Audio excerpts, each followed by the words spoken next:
जय हिंद। स्वागत है आपका बीए सेमेस्टर वाला में। आज की क्लास बहुत ही इम्पोर्टेंट है, ध्यान रखेंगे इस बात को, क्योंकि आज की इस क्लास में आप लोग देखने वाले हैं, यदि आप BA first year first semester में पढ़ रहे हैं तो होम साइंस आपका सिलेबस होगा। आपने होम साइंस लिया होगा, ठीक है। होम साइंस में आपके पेपर का नाम है fundamental of nutrition and human development, ठीक है। न्यू बैच स्टार्ट हो गया है एग्ज़ाम 2024-25 के लिए। तो आपसे रिक्वेस्ट है कि आप लोग चैनल को सब्सक्राइब जरूर कर लेंगे, या तो आप पुराने हैं या फिर चैनल पर पहली बार आए हैं, तो या मेरी गारंटी है कि आप second semester, third semester, fourth semester, fifth semester, six semester तक मैं एकदम शानदार तरीके से होम साइंस पढ़ाता हूं, ठीक है। फिफ्थ सेमेस्टर और थर्ड सेमेस्टर का भी मैं पढ़ा रहा हूं, आप लोग देख रहे होंगे, ठीक है। तो आपसे रिक्वेस्ट है कि आप लोग सपोर्ट जरूर करें, ठीक है। तो first year first semester new batch start हो गया एग्जाम 2024-25 के लिए। यह जो क्लास है 2026, 2027, 2028 के लिए भी इम्पॉर्टेंट होगी, ठीक है, ध्यान रखेंगे। गृह विज्ञान में आपके पेपर का नाम तो आपने देख लिया, पोषण और मानव विकास के मूल तत्व, ठीक है, fundamental of nutrition and human development. जब आपको कॉलेज से एडमिट कार्ड मिलता है, प्रवेश पत्र, तो उस पर आपका पेपर का नाम लिखा रहता है, उसके सामने डेट लिखा रहेगा, तो इस पेपर का एग्ज़ाम इस डेट में होगा, ठीक है। चले, और आपको बता दें ये क्लास 2 है, इसके पहले मैंने क्लास 1 करा दिया है। वो क्लास कहाँ है, तो डिस्क्रिप्शन बॉक्स में आपको प्लेलिस्ट का लिंक मिल जाएगा। पहले ही लिंक जो होगा वो प्लेलिस्ट का होगा, ठीक है। उस पर क्लिक करेंगे तो आप लोग सीधे प्लेलिस्ट में चले जाएंगे, उसमें सारे वीडियोस आपको मिल जाएंगे। पहला क्लास मैंने क्वेश्चन पेपर सॉल्व कराया है, लिखित मॉडल पेपर, लिखित क्वेश्चन पेपर मैंने सॉल्व कराया है, तो उसे जाकर के आप लोग देख लेंगे जिनका लिखित एग्जाम है। आज के इस क्लास में हम लोग एमसीक्यू करने वाले हैं, top 60 most important MCQ question answer with important की पॉइंट्स के आपको की पॉइंट्स के साथ मैं पढ़ाता हूं। यानी आपके जो 60 क्वेश्चंस रहते हैं वो लगभग आपके 100, 120, 110, ठीक है, इस तरह से वो क्वेश्चंस होते हैं, लेकिन 60 ही होते हैं। 60 में आपके की पॉइंट्स के साथ जोड़ दिया जाए तो इतने सारे प्रश्न हो जाते हैं, ठीक है। चलें, यदि आप इस कॉलेज में पढ़ रहे हैं, दीनदयाल उपाध्याय गोरखपुर विश्वविद्यालय सिद्धार्थ यूनिवर्सिटी है, ठीक है। CSJMU है, छत्रपति साहू जी महाराज यूनिवर्सिटी है, ठीक है। डॉक्टर राम मनोहर लोहिया अवध विश्वविद्यालय है। यानी ज़्यादातर कॉलेज में इस बार 70% कॉलेज में आपके, ठीक है, लिखित एग्जाम होंगे। केवल 30% जो कॉलेज हैं वो कॉलेज में आपके ऑब्जेक्टिव होंगे। तो ध्यान रखेंगे, यदि आप इस कॉलेज में पढ़ रहे हैं या फिर इस कॉलेज से संबंधित कॉलेज में पढ़ रहे हों, या फिर भारत के किसी भी यूनिवर्सिटी से आप पढ़ रहे हों, यदि आपका जो पेपर का नाम है, ठीक है, यदि आपके पेपर का नाम सेम है, ठीक है, कि fundamental of nutrition and human development, यदि आपके पेपर का नाम सेम है तो आप इस क्लास को अटेंड कर सकते हैं, ठीक है। चिंता करने की बिल्कुल भी आवश्यकता नहीं है, एकदम शानदार तरीके से पढ़ाया जाएगा।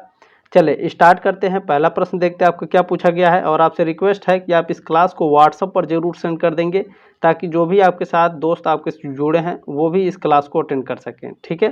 चले, पहला प्रश्न है आपका, जब पोषण शरीर की आवश्यकता के अनुकूल होता है तो वह स्थिति कहलाती है, तो वह स्थिति सुपोषण कहलाती है, ठीक है। जब पोषण शरीर की आवश्यकता के अनुकूल होती है तो वह स्थिति सुपोषण कहलाती है। सी ऑप्शन आपका राइट है। दूसरा प्रश्न पूछा है, पौष्टिक तत्व है, ठीक है। पौष्टिक तत्व क्या है, प्रोटीन, कार्बोहाइड्रेट एवं वसा, विटामिन एवं खनिज लवण, ये तीनों क्या हैं, ये सभी पौष्टिक तत्व हैं, ठीक है। डी ऑप्शन आपका राइट है। चलिए, तीसरा प्रश्न आपका पूछा गया है, शरीर में पोषक तत्वों के कार्य हैं, यानी जो हमारा शरीर है इसमें जो पोषक तत्व होते हैं वो क्या कार्य करते हैं, तो वह ऊर्जा प्रदान करते हैं पोषक तत्व शरीर को, ठीक है। शरीर क्रियाओं को नियंत्रित करते हैं, शरीर की वृद्धि में भी सहायता करते हैं, तो डी ऑप्शन आपका राइट है। चले, इसमें चौथा प्रश्न आपका पूछा गया है, शरीर में भोजन का कार्य है। शरीर में भोजन जो है, हमारे शरीर में भोजन क्या काम करता है, हम जो खाना खाते हैं, खाना हमारे शरीर को क्या करता है, ऊर्जा प्रदान करता है, बिल्कुल। तंतुओं का निर्माण करना तथा उनकी टूट फूट की मरम्मत करना, हमारी कोशिकाएं, यदि हम दाल चावल खाते हैं तो दाल क्या करता है, हमारे शरीर में जो कोशिकाएं टूट फूट जाती हैं उसका निर्माण करता है, क्योंकि दाल में प्रोटीन होता है, प्रोटीन से क्या होता है, शरीर का निर्माण होता है, ठीक है। तो शरीर की रोग प्रतिरोधक क्षमता का भी विकास करता है, ठीक है। तो डी ऑप्शन आपका राइट हो जाएगा चौथे का। चलें, प्रश्न नंबर 5 आपका इसमें पूछा गया है, ऊर्जा उत्पन्न करने वाले भोज्य तत्व हैं, बताइए। तो जो कार्बोहाइड्रेट है यह क्या करता है, हमारे शरीर में ऊर्जा उत्पन्न करता है, लेकिन जो वसा है और वसा में भी थोड़ा बहुत मात्रा होती है जो हमारे शरीर में ऊर्जा उत्पन्न करता है, और प्रोटीन भी है। ठीक है, थोड़ा इस वसा और प्रोटीन में थोड़ी थोड़ी मात्रा होती है, लेकिन कार्बोहाइड्रेट में सबसे ज़्यादा मात्रा होती है। ये हमारे शरीर को ज़्यादा ऊर्जा प्रदान करता है, कार्बोहाइड्रेट। ठीक है, तो डी ऑप्शन आपका राइट होगा, उपर्युक्त सभी। ठीक है, चलें प्रश्न नंबर 6वां आपका इसमें पूछा गया है, शरीर निर्माण में सहायक पौष्टिक तत्व है। यानी हमारे शरीर का निर्माण किस पोषक तत्व से होता है? तो प्रोटीन से। ठीक है, प्रोटीन से हमारे शरीर का निर्माण होता है, ये बात ध्यान रखेंगे, बहुत ही इंपॉर्टेंट प्रश्न है। देखिए, ये आपके हर साल प्रश्न पूछे जाते हैं। ठीक है, ज़्यादातर रिपीटेड क्वेश्चन है, ये प्रीवियस ईयर में पूछे जा चुके हैं, ध्यान रखेंगे। सुरक्षात्मक आहार है, तो जो अंडा, खमीर, दालें, अनाज, इसमें कौन सा सुरक्षात्मक आहार है? तो देखिए, इसमें जो अंडा है यह सुरक्षात्मक आहार है, ये ऑप्शन आपका राइट है। यदि आप अंडे का सेवन करते हैं तो आपके शरीर में क्या है, रोगाणुओं से लड़ने की क्षमता बढ़ेगी। ठीक है, जो WBC होती है, WBC वाइट ब्लड कार्पल्स होते हैं, वो अंडे से बहुत तेज़ी के साथ बढ़ते हैं। ठीक है, तो वाइट ब्लड कार्पल्स हमारे शरीर को क्या करता है, प्रतिरक्षा प्रदान करता है। ठीक है, ध्यान रखेंगे। दाल से प्रोटीन मिलता है, शरीर का निर्माण होता है। ठीक है, ध्यान रखेंगे। प्रश्न नंबर 8 आपका पूछा गया है, प्रोटीन दूध में किस रूप में पाया जाता है? यानी जो प्रोटीन होता है वह दूध में किस रूप में पाया जाता है? केसीन के रूप में पाया जाता है, ये ऑप्शन आपका राइट है। प्रश्न नंबर 9 आपका पूछा गया है, प्रोटीन की कमी का प्रभाव है। यानी आपके शरीर में प्रोटीन की कमी हो जाएगी, क्या हो जाएगा, कौन सी रोग होता है? तो देखिए, स्कर्वी विटामिन सी की कमी से होता है, रतौंधी विटामिन ए की कमी से होता है, रिकेट्स यानी हड्डियां कमज़ोर हो जाती हैं तो ये विटामिन डी की कमी से होता है, क्वाशियोरकर जो रोग होता है ये प्रोटीन की कमी से होता है। डी ऑप्शन आपका राइट है। चलिए प्रश्न नंबर 10 आपका पूछा गया है, प्रोटीन प्राप्ति के उत्तम साधन है। मांस है, मछली है, अंडा है, तो इन सभी में प्रोटीन होता है। ठीक है, डी ऑप्शन आपका राइट है। लेकिन याद रखिएगा, सबसे ज़्यादा जो प्रोटीन है वो सोयाबीन में पाया जाता है बाबू। किस में पाया जाता है? सोयाबीन में।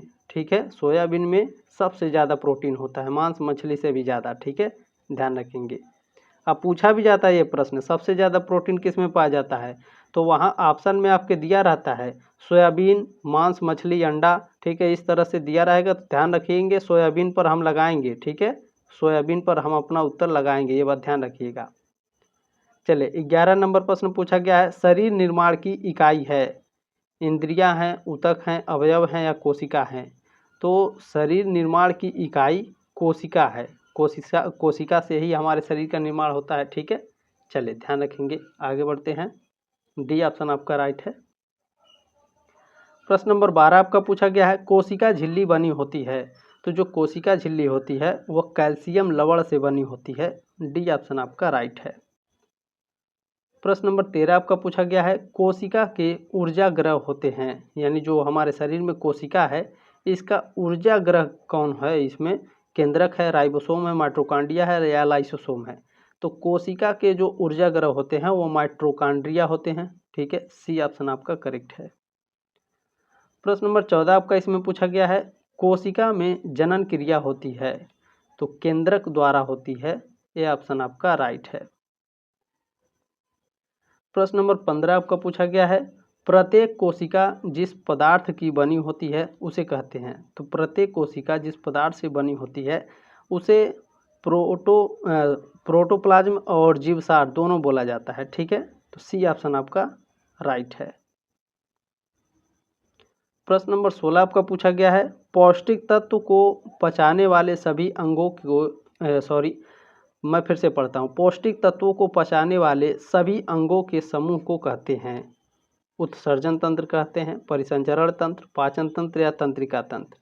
तो ध्यान रखेंगे, पौष्टिक तत्वों को पचाने वाले सभी अंगों को पाचन तंत्र कहते हैं। सी ऑप्शन आपका करेक्ट है।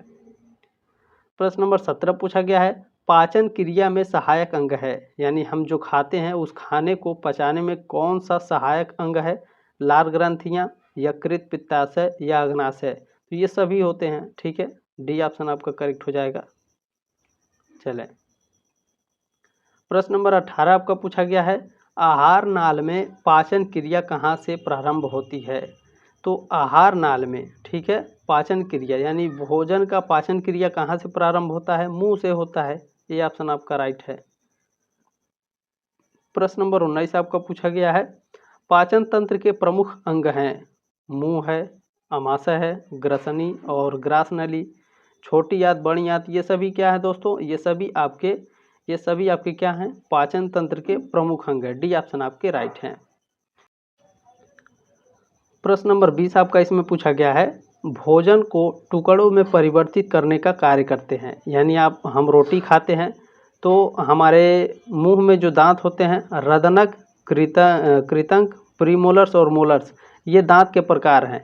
तो इन चारों दांतों के प्रकार में कौन सा ऐसा दांत का प्रकार है जो रोटी को टुकड़ों टुकड़ों में कर देता है? चावल खाते हैं, चावल को टुकड़ों टुकड़ों में कर देता है, तो ये कृतंक है। ठीक है, कृतंक दांत का जो प्रकार होता है, चाहे आप रोटी खाएं, चावल खाएं, कोई भी चीज़ खाएं, अगर आप उसे टुकड़ों में परिवर्तित करने का कार्य कृतंक करता है। ठीक है, बी ऑप्शन आपका राइट है। 21 नंबर प्रश्न आपका पूछा गया है, छोटी आंत में भोजन का पाचन होता है। यानी हमारी जो छोटी आंत है, इसमें भोजन का पाचन होता है अम्लीय माध्यम में, क्षारीय माध्यम में या उदासीन माध्यम में। तो यहाँ क्षारीय माध्यम में होता है। ठीक है, छोटी आंत में भोजन का पाचन क्षारीय माध्यम में होता है। बी ऑप्शन आपका राइट है। प्रश्न नंबर 22 आपका इसमें पूछा गया है, फेफड़ों में कितने लीटर गैस धारण करने की अधिकतम क्षमता होती है? तो हमारा जो फेफड़ा होता है, उसमें जो गैस की जो मात्रा होती है 5 लीटर धारण करने की क्षमता होती है। ठीक है, सी ऑप्शन करेक्ट है। प्रश्न नंबर 23 आपका पूछा गया है, ऑक्सीजन का ग्रहण एवं कार्बन डाइऑक्साइड का उत्सर्जन की मात्रा किसके ऊपर निर्भर करता है? यानी हम सांस लेते हैं, ठीक है, और उसके बाद हम सांस छोड़ते हैं, तो सांस लेने और छोड़ने की क्रिया किस पर निर्भर करती है? हीमोग्लोबिन पर। ठीक है, ये ऑप्शन आपका राइट है। यदि आपके शरीर में हीमोग्लोबिन कम होता है तो आपको सांस लेने में दिक्कत होगी। ठीक है, ध्यान रखेंगे। प्रश्न नंबर 24 आपका पूछा गया है, प्रश्वसन केंद्र है, तो इसमें से प्रश्वसन केंद्र कौन है? डायाफ्राम एवं इंटरकास्टल पेशियों से तंत्रिका द्वारा संबंधित होता है प्रश्वसन केंद्र। ये ऑप्शन आपका करेक्ट है। प्रश्न नंबर 25 आपका पूछा गया, प्रत्येक व्यक्ति साधारण श्वास में भीतर जो वायु लेता है वह छोड़ता है, उसको कहते हैं, तो उसे प्राण वायु कहते हैं। ये ऑप्शन आपका राइट है। प्रश्न नंबर 26 आपका इसमें पूछा गया है, श्वास नली बनी होती है, तो जो श्वास नली है वह कार्टिलेज की बनी होती है। ये ऑप्शन आपका करेक्ट है। प्रश्न नंबर 27 आपका पूछा गया है, श्वसन तंत्र का अवयव है, तो देखें इसमें ग्रसनी, फुफ्फुस और श्वसनी, ये सभी जो हैं आपके श्वसन तंत्र के अवयव हैं। डी ऑप्शन आपके करेक्ट हैं। प्रश्न नंबर 28 आपका पूछा गया है, हृदय के सभी प्रकोष्ठों में से सबसे बड़ा प्रकोष्ठ है बायां निलय, सबसे बड़ा प्रकोष्ठ है। सी ऑप्शन आपका करेक्ट है। प्रश्न नंबर 29 आपका पूछा गया है, शरीर का वह संस्थान जो रक्त को शरीर की लघुत्तम इकाई कोशिकाओं तक पहुंचाता है कहलाता है। संस्थान नहीं, स्थान भी बोल सकते हैं इसे। शरीर का वह कौन सा स्थान है जो रक्त को शरीर की लघुत्तम इकाई कोशिकाओं तक पहुंचाता है? वह कहलाता है रक्त परिसंचरण तंत्र कहलाता है। बी ऑप्शन आपका करेक्ट है। प्रश्न नंबर 30 आपका पूछा गया है, रक्त हृदय से निकलकर समस्त शरीर में चक्कर लगाने के उपरांत पुनः हृदय में लौट आता है। ठीक है, इस क्रिया को कहते हैं, तो इस क्रिया को रक्त परिभ्रमण या फिर रक्त परिसंचरण दोनों कह सकते हैं। ठीक है, सी ऑप्शन आपका राइट है। प्रश्न नंबर आपका 31 इसमें पूछा गया है। चले, प्रश्न नंबर 31 है आपका भैया, श्वेत रक्त कणिका का दूसरा नाम है, यानी जो WBC मैंने ऊपर बताया आपको। ठीक है, वाइट ब्लड कार्पल्स जो होते हैं, वाइट ब्लड कार्पल्स यानी श्वेत रक्त कणिकाएं, इसका दूसरा नाम क्या है? इनका दूसरा नाम होता है ल्यूकोसाइट्स। बी ऑप्शन आपका राइट है। ये हर बार एग्जाम में पूछता है। चलिए, प्रश्न नंबर आपका 32 है, एक स्वस्थ मनुष्य के शरीर में कितना रक्त होता है? लगभग 6 लीटर मान सकते हैं। ये ऑप्शन आपका राइट है। प्रश्न नंबर 33 आपका पूछा गया, मनुष्य के कितने रक्त समूह पाए जाते हैं? तो देखें यहाँ पर ए दिया है, AB है, B है और ए है, ये सभी रक्त समूह हैं। ये ऑप्शन आपका राइट है। प्रश्न नंबर आपका 34 पूछा गया है, वह कौन सा पदार्थ है जो व्यक्ति के शरीर का पोषण करता है? बताइए कौन सा भैया, वह कौन सा पदार्थ है जो शरीर का पोषण करता है? भोजन हमारे शरीर का पोषण करता है, सी ऑप्शन करेक्ट है। प्रश्न नंबर आपका 35 पूछा गया है, पोषण की कितनी स्थितियां होती हैं? पोषण की 5 स्थितियां होती हैं, डी ऑप्शन आपका राइट है। पोषण की 5 स्थितियां कौन कौन सी होती हैं? तो पहला है आपका अंतर्ग्रहण, दूसरा है पाचन, तीसरा है अवशोषण, चौथा है स्वांगीकरण, पांचवा है बहिक्षेपण। आप लोग पीडीएफ पाना चाहते हैं तो क्या करेंगे, टेलीग्राम ग्रुप का लिंक दिया गया है, ज्वाइन कर लीजिएगा। वीडियो के ठीक नीचे आपको पीडीएफ मिलेगा, डाउनलोड कर लीजिएगा, ठीक है। पढ़ते रहिएगा आराम से। खनिज लवण के निर्माणकारी कार्य हैं, तो खनिज लवण हमारे शरीर में क्या करता है? हीमोग्लोबिन का निर्माण करता है, दांत तथा अस्थियों का निर्माण करता है, थायरॉक्सिन का भी निर्माण करता है, डी ऑप्शन आपका राइट है। प्रश्न नंबर 37 आपका पूछा गया है, कैल्शियम के अवशोषण में सहायक कारक हैं। कैल्शियम के अवशोषण में सहायक कारक हैं, प्रोटीन है, विटामिन डी है, फास्फेट तथा फाइटिक एसिड है, डी ऑप्शन आपका राइट है, उपयुक्त सभी। प्रश्न नंबर आपका 38 पूछा गया है, फास्फोरस के शोषण का कार्य कहाँ संपन्न होता है? यानी हमारे शरीर में फास्फोरस का शोषण कहाँ संपन्न होता है? छोटी आंत में, बड़ी आंत में, यकृत में या भोजन नाल में? तो जहाँ छोटी आंत होती है इसमें फास्फोरस के शोषण होते हैं, ठीक है, शोषण का कार्य करता है यानी पचाने का कार्य करता है, ये ऑप्शन आपका राइट है। प्रश्न नंबर 39 है, आयोडीन का कार्य है। आयोडीन हमारे शरीर में क्या करता है? ऊर्जा उपाचय में सहायता करता है, वृद्धि और विकास में भी सहायता करता है, गर्भावस्था एवं स्तन स्रवण में भी, ठीक है, डी ऑप्शन आपके राइट हैं। प्रश्न नंबर 40 आपका इसमें पूछा गया है, जल को शुद्ध करने के लिए भौतिक रूप से सर्वाधिक उपयोगी है, क्लोरीन है, ठीक है, ये ऑप्शन आपका राइट है। प्रश्न नंबर 41 आपका पूछा गया है, अशुद्ध जल से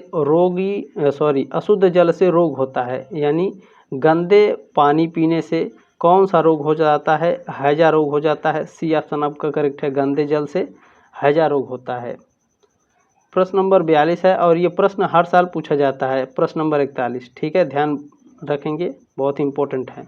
भुनने से लाभ है, तो देखिए धीरे धीरे सीखना, पौष्टिक तत्वों की कम हानि, भोज्य पदार्थ एक समान भुनना, डी ऑप्शन आपका राइट है। प्रश्न नंबर आपका 43 पूछा गया है, जल के माध्यम से भोजन पकाने की विधि है। जल के माध्यम से भोजन पकाने की विधि क्या है? उबालना जल के माध्यम से भोजन पकाने की विधि है, ये ऑप्शन आपका राइट है। तलना ये तेल में होता है, सेकना ये डायरेक्ट आग में डालकर सेकते हैं, भूनना ये आग के ऊपर भूनते हैं, लेकिन भोजन पकाने की जल के माध्यम से उबाल के, ठीक है। चलें, प्रश्न नंबर 44 क्या है? वायु के माध्यम से भोजन पकाने की विधि है, तो रोस्टिंग है, सी ऑप्शन आपका राइट है। प्रश्न नंबर 45 आपको पूछा गया है, चिकनाई के माध्यम से भोजन पकाने की विधि है। चिकनाई के माध्यम से भोजन पकाते हैं, गहरा तल करके, हल्का तल करके और शुष्क तल करके भी, ठीक है, डी ऑप्शन आपका राइट है 45 का। प्रश्न नंबर 46 आपको पूछा गया है, कार्बोहाइड्रेट प्राप्ति के साधन हैं, तो देखिए आलू, अरबी, जिमीकंद ये सभी क्या हैं? ये कार्बोहाइड्रेट प्राप्ति के साधन है, डी ऑप्शन आपकी राइट है।